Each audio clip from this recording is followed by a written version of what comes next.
Okay, what's up? I'm about to talk about Hopsin's new album, Not Madness. This is Hopsin's first album that he's released since his album Raw in 2010. He has released like next to nothing since then. He put out like 3 tracks. He's been on a few features, and that's really been it. So it's been pretty remarkable that he's been able to keep his buzz up and continue to build anticipation for this album. But yeah, as far as this album goes, I feel like it's very hit or miss. A lot of there's a lot of beats on here I don't like, a lot of hooks on here I don't like, but there's also a lot of songs on here that I do like. So I'll get into that. For instance, the first 3 songs, "Fiends Are Knockin'," "Hop Is Back," "Who's There," those those are 3 very good songs. I enjoy those songs. "Fiends Are Knockin'," he's talking about his career and waiting, his fans having to you know wait for so long for an album to come out, and those are his fiends. Um, and that's probably the best beat on the album, in my opinion, is on "Fiends Are Knockin'." The song "Hop Is Back," I really like the energy on that track. He's just going hard. He's rhyming. He's dissing still, but whatever. I just really like the energy of that track, and it really did cause kind of a stir because he was dissing Kanye West and Kendrick Lamar. But for me, I mean, this is par for the course for Hopsin. I mean, who really expected anything else? Coming from a guy who built a large part of his buzz just based off the fact that he was dissing, Rick Ross and Lil Wayne and Tyler the Creator and guys like that. So it's all standard Hopsin stuff. So it's nothing out of the blue there. Who's There has Jerem Benton, Dizzy Wright, his label mates from Funk Volume on it. That's a good little posse track. Jerem Benton has a killer verse. So does Hopsin, to be honest. Dizzy Wright's kind of serviceable, I guess, but doesn't really fit in, I guess. The song "Old Friend" I think is a good example of him putting together like an actual complete song. Where the hook is good, the beat is good, and in his verses he's painting an interesting picture. He's talking about his friend that he lost to meth, and he's not being condescending or corny or really in any of it. So I really like that song. Bad Manners Freestyle, that's just 2 minutes of him just straight flowing. Now, I mean, you can say what you want about Hopsin. You can say he's corny, condescending, a hypocrite for having Dizzy Wright. I mean, you can say there's a number of valid criticisms, but you can't say he can't rap. Like he has a great amount of technical skill. He can rhyme, he can flow, just about with anybody in the game today. And Bad Manners Freestyle is a good example of that. Lunchtime Cipher, I really like that concept. It's more just straight up hip hop rapping. Has Passionate MC and Gmo Ski on it. Passionate MC destroys his verse. He has the best verse on here, in my opinion. And the song "Caught in the Rain," finally. This is more of his career problems, like where he's going, where he's been in his career. And in my opinion, this might be the realest song on the album, just because you can really understand. He's came so far, and he's still feels like he's caught in the rain. He doesn't know who he is. He doesn't know what to do next. He's not totally happy, but he has everything that he said he wanted. So it's kind of it's kind of a catch-22 for him. But yeah, I liked all those tracks. Here's this first stuff I do not like. A lot of the hooks on here are just straight up bad.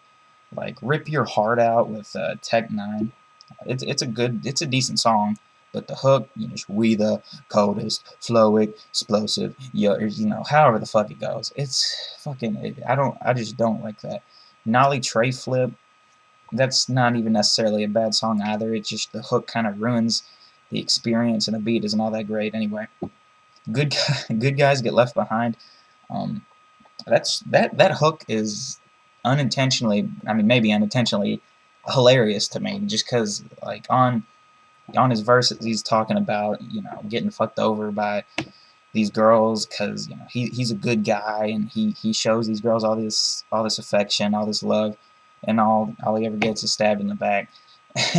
And he leads in from that into the very first line of the hook, which is, "I should have fucked you when I had the chance to."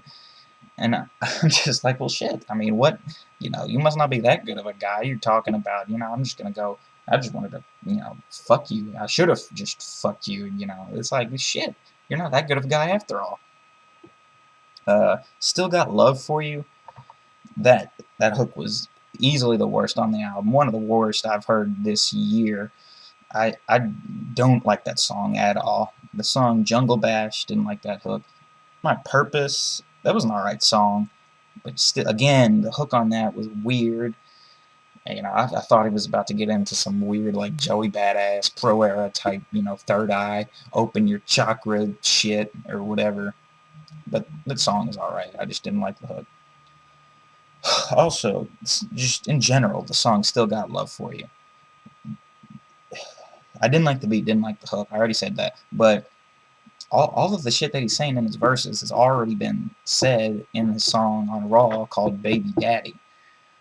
I don't know if he's talking about the same girl, the same exact situation, but the premise, he's with a girl who then goes out and fucks a dude, and she gets pregnant by that dude. I mean, he talked about that in fucking Baby Daddy. I mean, so it's this song, Still Got Love for You, or yeah, Still Got Love for You, is basically just a sad, depressing version of Baby Daddy. I don't like that song at all. And it has like a strange dance type beat. That song and Give Me That Money have strange fucking like 80s dance floor type beats. I don't get where the fuck he was coming from with that, but whatever. The song Jungle Bash was basically the definition of filler. I mean, there was, the beat was not good. The hook, not good. That song was only on there just to get Swizz a spot on the album. Which, if you're gonna just put him on a shitty song, just don't put him on at all. And basically, just a whole lot of it is forgettable. I mean, songs like Jungle Bash, Still Got Love for You, even Nolly Tray Flip, a lot of the other songs on here, they're good, I guess, but they're just nothing you want to go back to listen to. Like, it was the other way around with me on Raw. Like, when I first heard that, I wanted to go back. I wanted to show, everybody. I wanted to, replay all the songs and shit. It's not like this at all. This album, I just, I heard it once. It was cool for what it was, and I'm just kind of on to the next thing. It seems like he's clearly not as angry on this album, which, for him as a person is a good thing. I mean, he does have a lot more, a lot more money, a lot more, career stability. But, he still dealing with his personal demons. And, to me, that lack of sort of like uncertainty of whether or not he's going to even make it kind of makes for a subpar album. Like on Raw, he had songs like like Kill Her as my favorite song. That just straight up came from him getting over by Tamika Wright. And he just doesn't have kind of song like that on here, which is fine. It's not a bad thing, but I just feel quality isn't up to par with Raw. But yeah, like I said, there's a lot of good tracks on here. Fiends Are Knocking, Hop Is Back, Who's There, Old Friend, Bad Manners, Freestyle, Lunchtime Cypher, Caught in the Rain. Those are all good tracks.